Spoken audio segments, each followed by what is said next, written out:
धूताय च प्रहिताय च नमो निषङ्गिणे चेषु धिमते च नमस्तीक्ष्णे शवे चायुधिने च नमः स्वायुधाय च सुधन्वने च नमः श्रुत्याय च पथ्याय च नमः काट्याय च नीत्याय च नमः सोद्याय च सरस्याय च नमो नाद्याय च वैशन्ताय च नमः कोप्याय च वट्याय च नमो वर्ष्याय च वर्ष्याय च नमो मेघ्याय च विद्युत्याय च नमः ईग्र्याय च टप्याय च नमो वात्याय च रेश्म्याय च नमो वास्तव्याय च वास्तुपाय च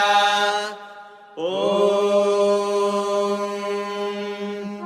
हर हर हर हर ॐ नमः सोमाय च रुद्राय च नमस्ताम्राय चारुण